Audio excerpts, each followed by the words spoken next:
ইফাদুল গাজী লিখেছেন, নিজের ইমান বৃদ্ধি করব কিভাবে? কোরআন সুন্নাহর আলোকে নসিহত করবেন। ইমান বৃদ্ধির জন্য অনেকগুলো উপায় রয়েছে। আমাদের সোশ্যাল মিডিয়াতে, বিশেষ করে ইউটিউবে একাধিক বক্তব্য রয়েছে ইমান বৃদ্ধির উপায় এই শিরোনামে।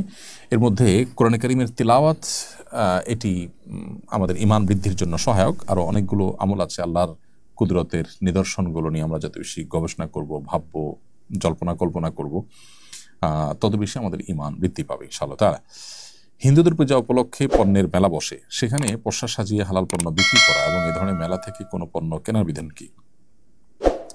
এরকম মেলা যাওয়া, যে মেলাটা কোনো শিরক উপলক্ষে হয়েছে, সেখানে যাওয়া এবং সেখানে দোকান দেওয়া, এটা জায়েজ কাম নয়।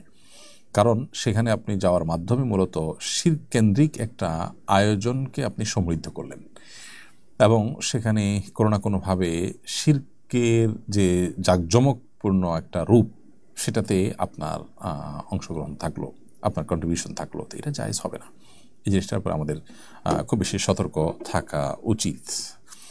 তবে পুজো উপলক্ষে কোনো ছাড় দেওয়া হয়েছে কোনো মার্কেটে, কোনো পণ্যে, সেটা আপনি নিতে সমস্যা নেই। কারণ সেটা নেওয়ার মাধ্যমে আপনি আসলে সেখানে তাদের যে কার্যক্রম, সেখানে কোনো প্রত্যক্ষ সহযোগিতা করেছেন, অথবা তাদের পুজোটা, যে শিরকের কাজটা যে খুব জাঁকজমকভাবে হলো আপনার সুবিধা নেওয়ার মাধ্যমে, এরকম কোনো বিষয় কিন্তু নাই। বিধায় মেলায় গিয়ে মেলাকে জমজমাট করা এক জিনিস, আর এমনি সাধারণ দোকান থেকে পুজো উপলক্ষে ছাড় পেয়েছেন, সেটা নিয়েছেন, সেটা কিন্তু আরেক জিনিস।